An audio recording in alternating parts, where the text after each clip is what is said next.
¿Sabe que vamos a hacer un paralelismo bíblico con esta historia que acabamos de leer aquí, este pasaje que acabamos de leer? ¿Puede bajar la música un puntico? Mire para acá, hermano. A propósito de este pasaje que acabamos de leer, ese es uno de los pasajes más curiosos y chistosos de la Biblia incluso. Si usted leyó bien con detenimiento el pasaje, tanto como yo, y si recuerda las partes específicas que repetimos, usted se va a dar cuenta que es uno de los versículos de los pasajes bíblicos más chistosos. Se lo voy a explicar ahora por qué. Ahí dice que había un tiempo en que los reyes salían a la guerra. Había un tiempo que los reyes salían ¿a dónde? ¿A dónde era que salían? En Israel habían tres autoridades. ¿Cuántas autoridades?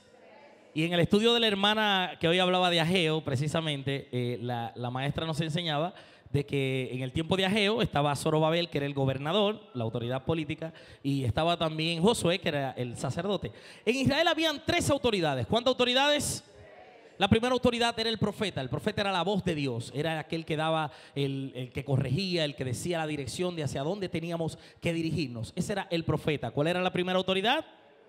El profeta. La segunda autoridad era la autoridad sacerdotal, era el sacerdote, era la autoridad eclesiástica, si se pudiera decir así, la autoridad espiritual, era el que nos conectaba con Dios. La función del sacerdote era llevar a Dios hacia la gente y la gente hacia Dios. Esa segunda autoridad se llamaba el sacerdote. ¿Cómo se llamaba la segunda autoridad? Pero había una tercera autoridad, era la autoridad política o gubernamental. Esa autoridad, en este caso de este pasaje, era el rey. ¿Cómo se llamaba esa tercera autoridad? ¿Cuáles eran las funciones de los reyes? Las funciones de los reyes era hacer que el reino creciera. ¿Alguien me está escuchando y dicen amén? La función de un rey era hacer que el reino creciera y viviera más próspero. Usted leyó ese pasaje y ahí dice que había un tiempo en que los reyes tenían la responsabilidad de salir ¿a dónde? ¿A dónde era que tenían que salir?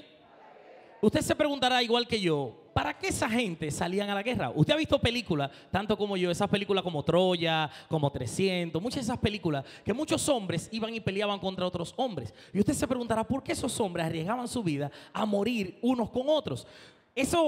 La función de eso era que cuando un rey vencía a otro rey o un reino vencía a otro reino, el reino vencido ahora pasaba a manos del rey vencedor. ¿Qué significaba eso? Eso significaba que ahora el territorio, el terreno pertenecía, el reino había crecido primero en tamaño, geográficamente hablando, pero también crecía la economía, porque tanto la agricultura como la ganadería, que eran los dos sistemas de economía principales, ahora pasaban al reino vencedor. ¿Cuándo me están escuchando? ¿Dicen amén?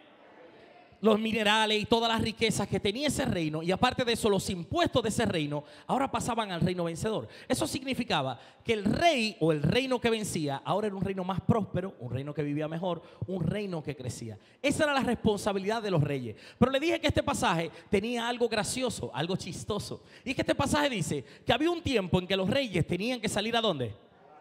¿A dónde era que tenían que salir? Y ese día que dice ese pasaje, salió todo el mundo en Israel, menos una persona. Ese pasaje dice que ese día salió Joab, que era el general del ejército, el principal del ejército, salió sus siervos o su criado, que era, por así decir, el ejército, salió todo Israel. Significa que salieron ese día personas que no eran parte del ejército, pero que ese día también salieron a pelear. Pero hubo una sola persona que no salió, y usted lo repitió al final después de mí. Y dice, pero David se quedó ¿dónde? ¿Y quién era David en ese momento? Él. Y ahí dice al principio que los que tenían la responsabilidad de salir, ¿quiénes eran? Y el único que no salió fue él. Si usted mira ese pasaje, usted verá en este pasaje un paralelismo con lo que está pasando actualmente. ¿Sabe que la Biblia nos llama a usted y a mí reyes y sacerdotes? No sé si hay unas imágenes, hermano Antonio, unas imágenes que teníamos de apoyo, ¿verdad que sí? La Biblia nos llama a usted y a mí reyes y sacerdotes. ¿Cómo dice la Biblia que usted y yo somos reyes? Ahí habla de las autoridades de Israel. Pero lo dice de otra forma. Dice que somos real sacerdocio. Así que usted y yo tenemos la función de los reyes de hacer que el reino crezca. ¿Cuántos me están escuchando? Dicen amén.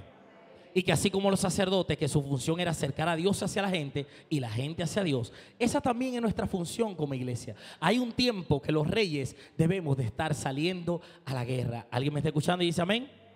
Yo sé que si David estuviera vivo y David pudiera hoy en día quitar un pasaje de la Biblia, estoy más que seguro que ese fuera el capítulo de la Biblia que David borrara. Porque ese capítulo habla del hombre conforme al corazón de Dios el día que ese hombre le falló al Señor. Porque dice la Biblia en ese pasaje que David, por haberse quedado, por no estar cumpliendo sus responsabilidades de rey, ese día, yo sé que usted conoce la historia tanto como yo, le pasaron muchas cosas que luego desencadenaron en muchas consecuencias. ¿Cuántos me están escuchando y dicen amén? Ok. Ese pasaje dice que ese día David, y no voy a hablar específicamente de eso, pero para hacer también otro paralelismo antes de entrar ya en la última parte del mensaje, dice que ese día David se despertó en la tarde mientras todo el pueblo estaba cumpliendo su responsabilidad, porque la responsabilidad del rey era hacer que el reino creciera. Así muchas personas en la iglesia se sienten reyes, porque la Biblia dice que somos reyes y quieren las riquezas del reino, pero son pocos los que están cumpliendo los deberes o las responsabilidades del reino. ¿Alguien me está escuchando y dice amén? Amén. Y dice la Biblia que ese día David se despertó en la tarde y paseando por el terrado. Mire, el terrado era una especie de muro. ¿Qué era lo que era el terrado? Un muro. ¿Qué era lo que era? Un muro. Y dice que paseando por el muro, miró por una de las ventanas de ahí del muro del terrado. Usted ha visto tal vez esas películas o lo que vieron, ¿verdad? Game of Thrones, los muchachos que están aquí saben de lo que voy a hablar. O ha jugado el ajedrez y recordará el espacio que tienen las torres, que es un espacio así abierto. Ese espacio de ahí se llama ventana. Era donde los arqueros, los que tiraban las flechas, se escondían en este muro de aquí, y en este de aquí que se llama ventana, por ahí lanzaban las flechas. Dice la Biblia que paseando por el terrado era un muro. ¿Qué era lo que era el terrado? Miró por una de las ventanas y vio una muchacha y vio cosas que no tenía que ver, que no es lo que voy a hablar en esta mañana. A David le pasó algo que pareciera que está pasando en este tiempo. ¿Cómo se llama en Facebook donde la gente publica? ¿Cómo se llama donde la gente publica? El muro, ok. ¿Y cómo se dice ventana en inglés? ¿Cómo se dice ventana? Ok, David ese día se despertó y en vez de estar cumpliendo su responsabilidad de hacer que el reino creciera, David lo primero que hizo fue pasear por el muro y mirar por el Windows. ¿Alguien me está escuchando? ¿Ya ven? David, en vez de estar cumpliendo su responsabilidad, estaba haciendo otra cosa.